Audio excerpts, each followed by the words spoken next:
Hello అండి. Welcome to law excellence IAS academy. ఈరోజు మనం జూన్ 24 నాటి ఈనాడు న్యూస్ పేపర్లోని ఇంపార్టెంట్ కరెంట్ అఫైర్స్ గురించి డిస్కస్ చేద్దామండి. బిఫోర్ దట్ మనము ప్రీవియస్ క్లాస్లో ఇచ్చిన క్వశ్చన్ గురించి చూద్దాము. పెన్షన్ సహాయక్ పోర్టల్కు సంబంధించి క్రింది ప్రకటనలను పరిగణించండి. ప్రీవియస్ క్లాస్లో మనము పెన్షన్ సహాయక్ పోర్టల్కి సంబంధించిన కీలక డీటెయిల్స్ గురించి డిస్కస్ చేయడం జరిగింది. ఆ కంటెక్స్ట్లో ఈ క్వశ్చన్ ఇచ్చాను అండి. 2 స్టేట్మెంట్స్ని ఇవ్వడం జరిగింది. కరెక్ట్ స్టేట్మెంట్ని ఐడెంటిఫై చేద్దాం. స్టేట్మెంట్ 1, ఇది ప్రత్యేకంగా employees provident fund organisation EPFO చందాదారుల కోసం రూపొందించబడింది. ఈ స్టేట్మెంట్ రాంగ్ అండి. ఈ పెన్షన్ సహాయక పోర్టల్ అనేది ఎన్పిఎస్ నేషనల్ పెన్షన్ సిస్టమ్, అలానే ఏపీవై అటల్ పెన్షన్ యోజన ఈ సబ్స్క్రైబర్స్ ఎవరైతే చందాదారులు ఉన్నారో వారి కోసం దీనిని రూపొందించారు. కాబట్టి స్టేట్మెంట్ 1 అనేది రాంగ్ అవుతుంది. సెకండ్ వన్, దీనిని పెన్షను నియంత్రణ అభివృద్ధి ప్రాధికార సంస్థ పిఎఫ్ఆర్డిఏ రూపొందించింది. ఎస్, ఈ స్టేట్మెంట్ కరెక్ట్ అండి. దీనిని పిఎఫ్ఆర్డిఏ ప్రారంభించడం జరిగింది. So statement 1 wrong, 2 correct. Answer ఏమవుతుంది? B, 2 only is the correct answer అవుతుంది ఇక్కడ. ప్రీవియస్ క్లాస్లో ఈ పిఎఫ్ఆర్డిఏ ప్రారంభించిన పెన్షన్ సహాయక్ పోర్టల్ గురించి డిస్కస్ చేయడం జరిగింది అండి. ఎన్పిఎస్ అండ్ ఏపీవై సబ్స్క్రైబర్స్ కొరకు ఇది ఒక AI powered grievance redressal platform, ఫిర్యాదుల పరిష్కార వేదికగా చెప్పవచ్చు. గతంలో ఉన్న సెంట్రల్ గ్రీవెన్స్ మేనేజ్మెంట్ సిస్టమ్ సిజిఎంఎస్ స్థానంలో ఈ పెన్షన్ సహాయక్ పోర్టల్ని తీసుకురావడం జరిగింది. దీని యొక్క కీ ఫీచర్స్ అన్ని మనము ప్రీవియస్ క్లాస్లో డిస్కస్ చేయడం జరిగింది అండి. ఇన్ కేస్ ఎవరైనా మిస్ అయ్యి ఉంటే ఆ క్లాస్ చూడండి. నో పాస్వర్డ్ లాగిన్, చాలా సింపుల్గా ఓటీపీతో లాగిన్ ఉంటుంది. యూనిఫైడ్ అకౌంట్ వ్యూ మనం చూడవచ్చు. మల్టీలింగ్వల్, సుమారు 22 భారతీయ భాషలతో ఏఐ వాయిస్ సపోర్ట్ కూడా ఉంటుంది. ఇన్స్టాంట్ కన్వర్జేషనల్ రెజల్యూషన్, బేసిక్ క్వెరీస్కి ఇన్స్టాంట్గా ఆన్సర్స్ లభిస్తాయి. 1 క్లిక్ అపీల్స్ మనం ఇక్కడ చూడవచ్చు. ఆటోమేటిక్ ఎస్కలేషన్, నిర్ణీత కాల పరిమితిలో సమస్య పరిష్కారం కాకపోతే ఆటోమేటిక్గా ఉన్నతాధికారులకు అది ఎస్కలేట్ అవుతుంది. సో ఇవన్నీ మనము ప్రీవియస్ క్లాస్లో చూసాము డీటెయిల్డ్గా. ఇది పెన్షన్ సహాయక్ పోర్టల్కి సంబంధించి. ఈరోజు మన ఫస్ట్ ఆర్టికల్ చూడండి. పాలసీదారుల రక్షణకు 800 కోట్లతో నిధి. ఈ ఆర్టికల్ ఇటీవలి సబ్కా భీమా సబ్కీ రక్షా చట్టం 2025 ప్రకారం ఏర్పాటు చేయనున్న పిఈపిఎఫ్ నిధికి సంబంధించి కీలక డీటెయిల్స్ను వివరిస్తుంది. ఇందులోని ఇంపార్టెంట్ పాయింట్స్ ఇప్పుడు చూద్దాం. బీమా రంగంలో పాలసీదారుల ప్రయోజనాలు కాపాడేందుకు, వారిలో అవగాహన పెంచేందుకు భారతీయ బీమా నియంత్రణ అభివృద్ధి ప్రాధికార సంస్థ ఐఆర్డిఏఐ కీలక చర్యలు చేపట్టింది. ఇందులో భాగంగా 800 కోట్లతో పాలసీదారుల విద్యా రక్షణ నిధి పిఈపిఎఫ్ని ఏర్పాటు చేయడం జరిగింది. అలానే ఏటా 10 కోట్లకు పైగా కమిషన్లు పొందుతున్న బ్యాంకులు తదితర బీమా మధ్యవర్తులపై కూడా నిఘా పెంచుతూ పారదర్శకత కోసం కొత్త నిబంధనలను ప్రతిపాదించింది. ఈ పిఈపిఎఫ్ నిధిని ఎందుకు ఏర్పాటు చేశారు అండి? Policy holders education and protection fund గణాంకాలని మనము పరిశీలిస్తే బీమా పాలసీలపై వినియోగదారులకు సరియైన అవగాహన లేకపోవడం వలన 2025 ఆర్థిక సంవత్సరం ప్రారంభం నాటికి బీమా కంపెనీల వద్ద సుమారు 9,305 కోట్ల మేర క్లెయిమ్ చేయని సొమ్ములు పేరుకుపోయి ఉన్నాయి. అన్క్లెయిమ్డ్ ఫండ్స్ అనేవి ఉండిపోయాయి. పాలసీ హోల్డర్స్కి వీటి మీద సరియైన అవగాహన లేకపోవడం వలన ఈ అన్క్లెయిమ్డ్ ఫండ్స్ అనేవి పేరుకుపోతున్నాయి. అందువల్లనే ఈ సమస్యను పరిష్కరించేందుకు ఆర్బీఐ, సెబీ, పిఎఫ్ఆర్డిఏఐ తరహాలోనే ఐఆర్డిఏఐ కూడా ప్రత్యేక నిధికి రూపకల్పన చేసింది. దీని యొక్క స్టాట్యూటరీ బ్యాకింగ్ చూడండి. సబ్కా బీమా సబ్కీ రక్షా చట్టం 2025 ప్రకారం ఐఆర్డిఏఐ చట్టం 1999లో కొత్తగా చేర్చిన సెక్షన్ 16A కింద ఈ నిధిని ఏర్పాటు చేశారు. ఈ నిధి ద్వారా వచ్చే ఆదాయాన్ని దేశవ్యాప్తంగా బీమా అక్షరాస్యత, బీమా మీద ఈ ఇన్సూరెన్స్ లిటరసీని పెంచేందుకు, ఫిర్యాదుల పరిష్కార యంత్రాంగాన్ని బలోపేతం చేసేందుకు ఉపయోగిస్తారు. అలానే విపత్తులు సంభవించినప్పుడు వినియోగదారులకు ఎస్ఎంఎస్, వాట్సాప్, ఐవీఆర్ఎస్ ద్వారా ముందస్తు సందేశాలు పంపే సాంకేతికత అభివృద్ధికి కూడా ఈ నిధులు వినియోగిస్తారు. ఎందుకు? ముందస్తుగా హెచ్చరించడం వలన ఈ విపత్తుల నుంచి వాళ్ళు బయటపడినప్పుడు డ్యామేజ్ అనేది తక్కువగా ఉంటుంది. తద్వారా ఇన్సూరెన్స్ కంపెనీలకి ఎక్కువ ఇబ్బంది ఉండదు. ఈ నిధికి ఫండ్స్ ఏ విధంగా సమకూరుతాయి? కేంద్రం మరియు రాష్ట్ర ప్రభుత్వాలు ఇచ్చే గ్రాంట్లు, IRDAI ఇచ్చే గ్రాంట్లు మరియు విరాళాలు, బీమా చట్టాల కింద విధించే జరిమానాల ద్వారా ఈ ఫండ్కు నిధులు సమకూరుతాయి. అండ్ ఈ వ్యవహారాలను పర్యవేక్షించేందుకు ఫండ్ మేనేజ్మెంట్ కమిటీని కూడా ఏర్పాటు చేయనున్నారు. సో ఈ విధంగా పాలసీదారులలో బీమా మీద అవగాహనను పెంచేందుకు పాలసీ హోల్డర్స్ ఎడ్యుకేషన్ ప్రొటెక్షన్ ఫండ్ని ఏర్పాటు చేస్తున్నారు. అండర్ సబ్కా బీమా సబ్కీ రక్ష యాక్ట్ 2025లోని నూతనంగా చేర్చిన సెక్షన్ 16A కింద దీనిని ఏర్పాటు చేస్తున్నారు. ఈ కంటెక్స్ట్లో సబ్కా బీమా సబ్కీ రక్ష యాక్ట్ 2025లోని కీలక అమెండ్మెంట్స్ చూడండి. ఈ అమెండ్మెంట్ యాక్ట్లో 3 కీలక చట్టాలను మార్పులు చేర్పులు చేయడం జరిగింది. ఒకటి ఇన్సూరెన్స్ యాక్ట్ 1938, రెండవది LIC యాక్ట్ 1956, మూడవది IRDA act 1999 to modernise the insurance sector. బీమా రంగంలో విప్లవాత్మక మార్పుల కొరకు ఈ చట్టాన్ని తీసుకువచ్చారు. దీని యొక్క ప్రధాన గోల్ ఏంటండి? Insurance for all by 2047. 2047 నాటికి దేశంలో ఉన్న ప్రజలందరికీ కూడా బీమా సదుపాయం కల్పించాలనే ఉద్దేశంతో ఈ చట్టాన్ని తీసుకువచ్చారు. ఈ చట్టంలోని కీ ప్రొవిజన్స్ చూడండి. 100% FDI. ఇక్కడ FDIని పెంచుతూ గతంలో 74% ఉండేది. ఈ 74% ఆటోమేటిక్ రూట్ని 100%కి పెంచుతూ చట్టంలో కీలక నిర్ణయాలు తీసుకున్నారు. అయితే ఒక మేజర్ ఎగ్జామ్షన్ ఏమిటి అంటే LIC లైఫ్ ఇన్సూరెన్స్ కార్పొరేషన్ మాత్రం కేవలం 20% FDI లిమిట్ మాత్రమే ఇవ్వడం జరిగింది. అలానే ఫారిన్ రీఇన్సూరర్స్కు లోయర్డ్ క్యాపిటల్ రిక్వైర్మెంట్స్ అనేవి ఫిక్స్ చేయడం జరిగింది. గతంలో ఇవి కొంచెం ఎక్కువగా ఉండేవి. ఇప్పుడు నెట్ ఓన్డ్ ఫండ్ 1000 crores ఉంటే సరిపోతుంది. ఈ రీఇన్సూరర్స్ ఎవరు? ఇన్సూరెన్స్ కంపెనీలకు ఇన్సూరెన్స్గా మనం చెప్పవచ్చు. మీన్స్ ప్రైమరీ ఇన్సూరెన్స్ అందించే బీమా సంస్థలకు ఇన్సూరెన్స్ అందించడానికి ఈ రీఇన్సూరర్స్ ఉంటారు. సెకండరీ ఇన్సూరర్స్ అంటారు వీళ్ళని. ఇటువంటి ఫారిన్ రీఇన్సూరర్స్ కొరకు నెట్ ఓన్డ్ ఫండ్ లిమిట్ అనేది 1000 crores తగ్గించడం జరిగింది. తద్వారా ఎక్కువ సంస్థలు ఇందులో భాగస్వాములు అవడానికి అవకాశం ఉంటుంది. అలానే కన్జ్యూమర్ ప్రొటెక్షన్ కొరకు 800 కోట్లతో policy holders education and protection ఫండ్ని ఏర్పాటు చేయడం జరిగింది అని ఇప్పుడు ఈ ఆర్టికల్ కూడా దాని గురించే మనం డిస్కస్ చేశాము. అదేవిధంగా ఈజ్ ఆఫ్ డూయింగ్ బిజినెస్ కొరకు కొన్ని నిబంధనలను సడలించడం జరిగింది. ఈ ఇంటర్మీడియరీస్ ఎవరైతే ఉన్నారో బీమా సంస్థలకు మరియు బీమా పాలసీ హోల్డర్స్కి మధ్య ఈ బీమాని ప్రమోట్ చేసే ఇంటర్మీడియరీస్ లైక్ కొన్ని బ్యాంకులు ఉంటాయి, కొన్ని ఇంటర్మీడియరీ కంపెనీలు ఉంటాయి. సో ఇటువంటి వాటికి పెర్పెచువల్ లైసెన్సింగ్ని అంటే సులభ పద్ధతిలో లైసెన్సింగ్ని అందించడానికి ఇక్కడ నిబంధనలను సడలించారు. అలానే permits mergers with non insurance entities. ఒకవేళ ఏవైతే ఇన్సూరెన్స్ కంపెనీలు సరిగా రన్ అవ్వటం లేదో అవి కేవలం ఇన్సూరెన్స్ కంపెనీలకు సంబంధించిన వాటిలోనే మెర్జ్ అవ్వాల్సిన అవసరం లేదు. నాన్ ఇన్సూరెన్స్ ఎంటిటీస్లో కూడా మెర్జ్ అవ్వడానికి సులభతరంగా ఇక్కడ ఈజ్ ఆఫ్ డూయింగ్ బిజినెస్ని ప్రోత్సహిస్తున్నారు. అలానే పాలసీ హోల్డర్స్ యొక్క ఇంట్రెస్ట్స్ని కాపాడడం కోసం సెబీ తరహాలోనే IRDAIకి స్ట్రాంగర్ పర్మిషన్స్ అండ్ పవర్స్ ఇవ్వడం జరుగుతుంది. రెగ్యులేటరీ ఎంపవర్మెంట్ అనేది ఇక్కడ చూడవచ్చు. అలానే డేటా కంప్లైన్స్ మనం చూస్తే mandates alignment with the digital personal data protection act 2023.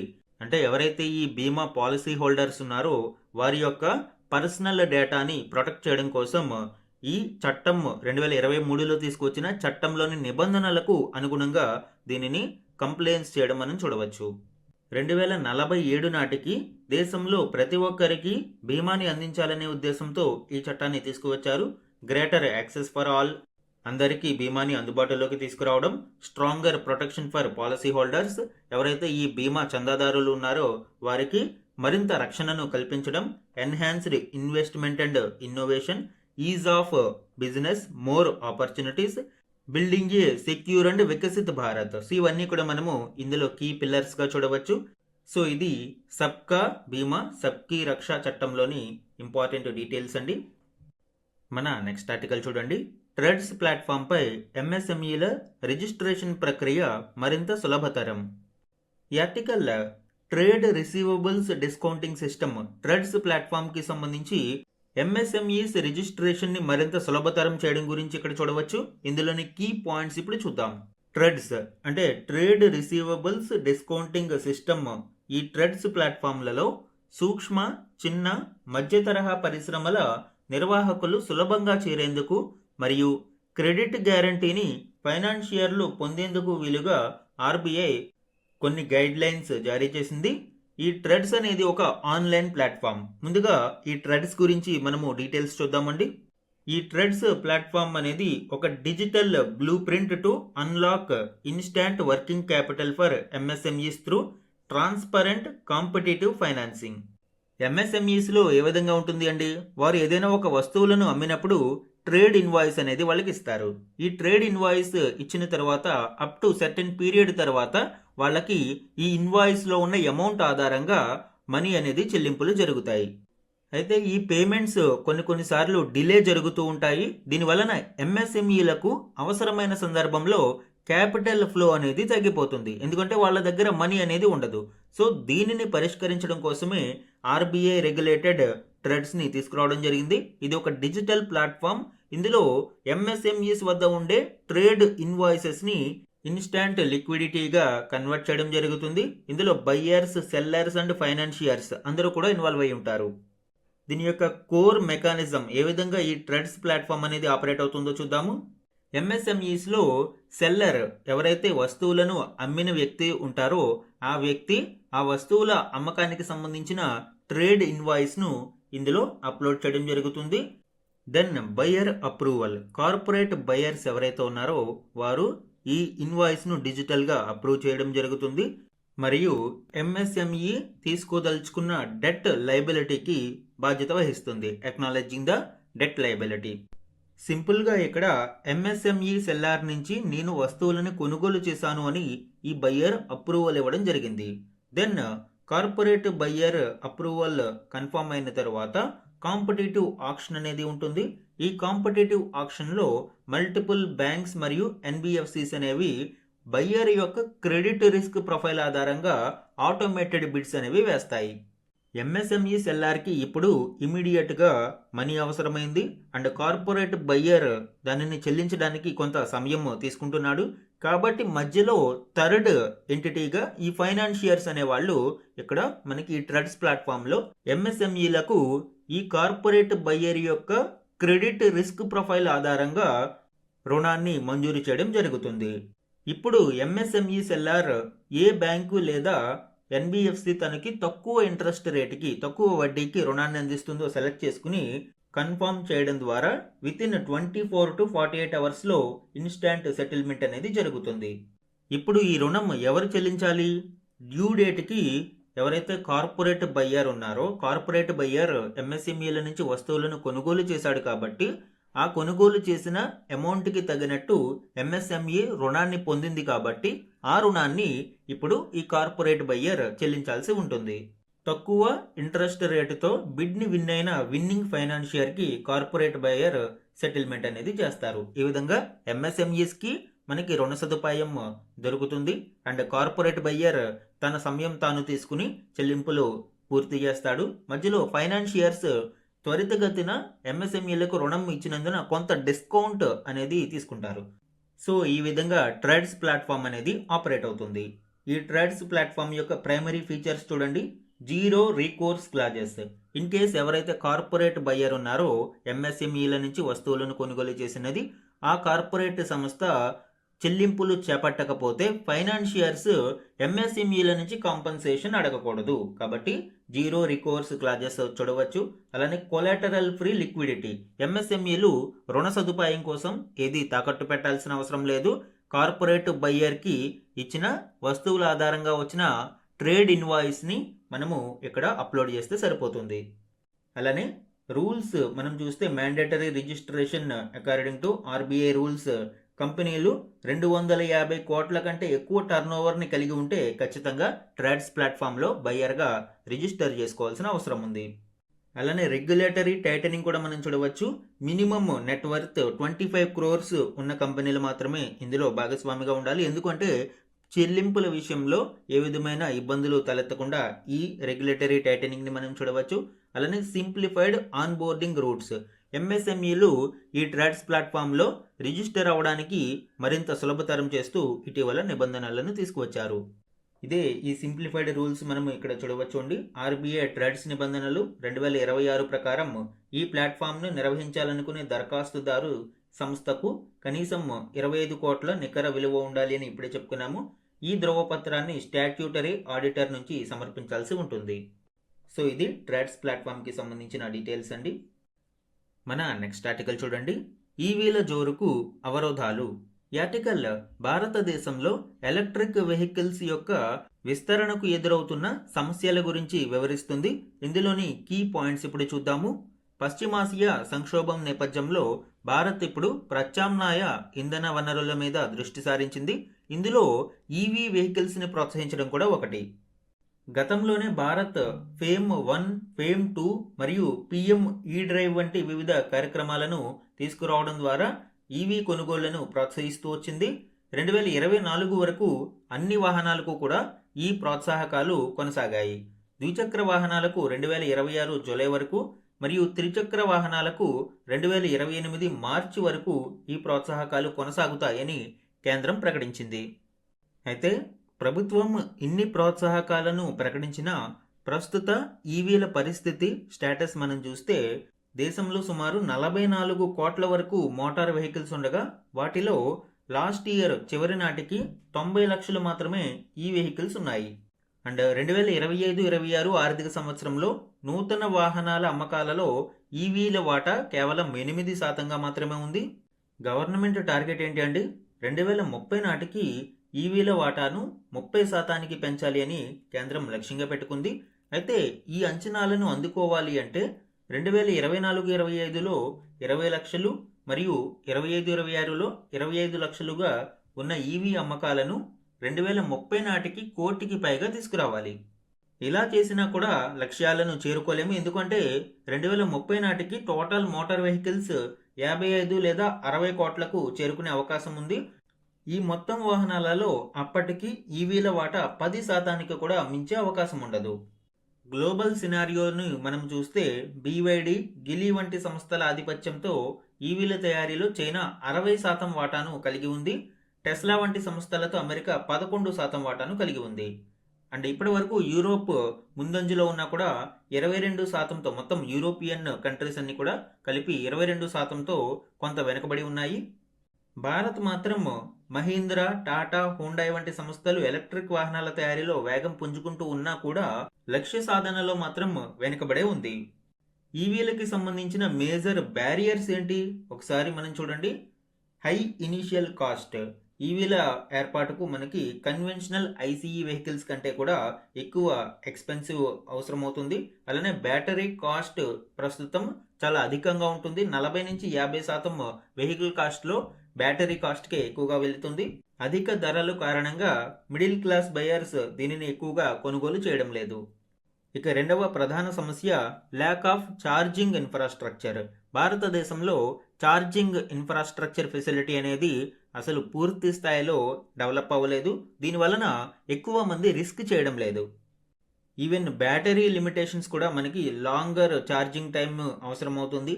అలానే తక్కువ సమయం మాత్రమే అవి ఎక్కువ రేంజ్ అనేది ఉండడం లేదు. ఎక్కువ దూరాల ప్రయాణానికి బ్యాటరీ వెహికల్స్, ఈవీ వెహికల్స్ అనేవి ఉపయోగంలో ఉండడం లేదు. అలానే బ్యాటరీ మ్యానుఫ్యాక్చరింగ్కి అవసరమైన రా materials like lithium and cobalt మనము ఇంపోర్ట్స్ మీద డిపెండ్ అయి ఉన్నాము. ఇది కూడా ఒక మేజర్ లిమిటేషన్గా చెప్పవచ్చు. ఇన్కన్సిస్టెంట్ పవర్ సప్లై అనేది కూడా ఒక ప్రధాన సమస్యగా చెప్పవచ్చు. అండ్ ఇప్పటికే పవర్ డిమాండ్ అనేది ఎక్కువగా పెరుగుతూ ఉంది. అండ్ ఈ వెహికల్స్ యొక్క వాడకం పెరిగితే ఎలక్ట్రిసిటీ డిమాండ్ అనేది సిగ్నిఫికెంట్లీ ఇంక్రీజ్ అయ్యే అవకాశం ఉంది. అండ్ లోయర్ కన్జ్యూమర్ అవేర్నెస్ కూడా ఇందులో మనం చూడవచ్చు అండి. చాలా మిత్స్, రూమర్స్ ఇవన్నీ కూడా వినియోగదారులలో కొంత ఆందోళనను, భయాన్ని కలిగిస్తూ ఉన్నాయి. ప్రధానంగా ఛార్జింగ్ ఇన్ఫ్రాస్ట్రక్చర్ మేజర్ ఛాలెంజ్గా చూడవచ్చు అండి. ప్రస్తుతం there is only 1 charging point for every 280 vehicles in India. On an average మనం చూసుకుంటే 280 ఈ వెహికల్స్కి కేవలం ఒక ఛార్జింగ్ పాయింట్ మాత్రమే ఉన్నట్టు మనం చూడవచ్చు. ఫాస్ట్ ఛార్జింగ్ ఇన్ఫ్రాస్ట్రక్చర్ లేకపోతే 2030 నాటికి మనము అనుకున్న లక్ష్యాలను సాధించే అవకాశమే లేదు. ఇక ఈ సమస్యను పరిష్కరించడానికి అవైలబుల్ సొల్యూషన్స్ చూడండి. గవర్నమెంట్ యాక్షన్స్, ఫేమ్ స్కీమ్స్ని కంటిన్యూ చేయాల్సిన అవసరం ఉంది. అలానే implement state wide EV policies. దానితో పాటు బ్యాటరీ మ్యానుఫ్యాక్చరింగ్ సెక్టార్ని మరింత ప్రోత్సహించాల్సిన అవసరం ఉంది. లైక్ పిఎల్ఐ స్కీమ్స్ ద్వారా, ప్రొడక్షన్ లింక్డ్ ఇన్సెంటివ్స్ ద్వారా బ్యాటరీ మ్యానుఫ్యాక్చరింగ్ని ప్రోత్సహిస్తే ఈవీ సెక్టార్ మరింత విస్తరించడానికి అవకాశం ఉంటుంది. ఇక ఇండస్ట్రీ యాక్షన్స్ని మనం చూస్తే దేశీయ బ్యాటరీ మ్యానుఫ్యాక్చరింగ్ వ్యవస్థను ఏర్పాటు చేయాల్సిన అవసరం ఉంది. అండ్ బ్యాటరీ స్వాపింగ్ స్టేషన్స్ని కూడా, అంటే ఒక బ్యాటరీని ఇచ్చి దాని స్థానంలో తిరిగి అలాంటిది ఇంకో బ్యాటరీని తీసుకునే ఒక స్వాపింగ్ స్టేషన్ కూడా అవసరం అవుతుంది. ఎందుకంటే కొన్ని సందర్భాలలో బ్యాటరీలు ఫెయిల్ అవ్వచ్చు, ఛార్జింగ్ అయిపోవచ్చు. సో ఇమ్మీడియట్లీ స్వాప్ చేయడానికి కూడా అవకాశం ఇవ్వాలి.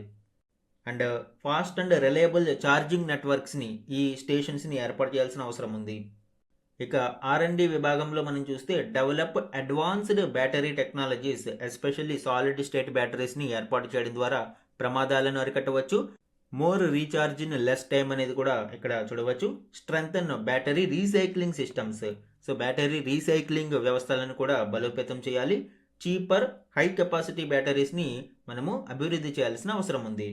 Already production linked incentives scheme ద్వారా భారతదేశం సుమారు బ్యాటరీ సెల్ తయారీని ప్రోత్సహించడానికి 18,000 కోట్ల రూపాయలను కేటాయించడం జరిగింది.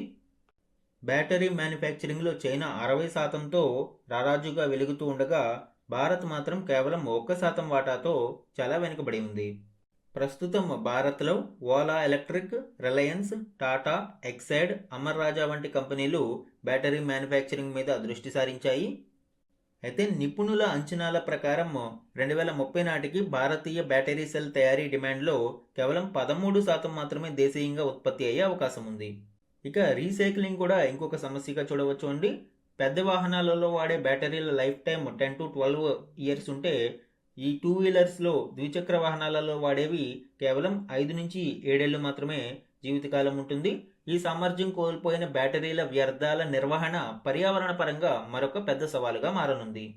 అయితే ప్రభుత్వం ఎందుకు ఈవీస్ మీద ఎక్కువ దృష్టి సారించింది మరియు ఇందులో ఉండే ఆపర్చునిటీస్ మనం చూస్తే క్రూడ్ ఆయిల్ ఇంపోర్ట్ బిల్లు క్రమేపీ తగ్గుతుంది. అలానే కర్బన ఉద్గారాలు క్రమేపీ తగ్గుముఖం పడతాయి. మోర్ జాబ్స్ మరియు డొమెస్టిక్ మ్యానుఫ్యాక్చరింగ్ సెక్టార్ అనేది వృద్ధి చెందుతుంది. Support India's journey towards net zero targets, భారతదేశం యొక్క కర్బన ఉద్గారాల తగ్గింపు, నెట్ జీరో లక్ష్యాల సాధనకు ఇది సహాయపడుతుంది. అందువల్లనే గవర్నమెంట్, ఇండస్ట్రీ మరియు సొసైటీ ఈ మూడు కూడా భాగస్వాములుగా ఉంటూ ఈవీ ఎకోసిస్టమ్ని ప్రోత్సహించడం ద్వారా మనము భారతదేశంలో ఈవీల విస్తరణకు అవరోధాలను తగ్గించాల్సిన అవసరం ఉంది. మన నెక్స్ట్ ఆర్టికల్ చూడండి.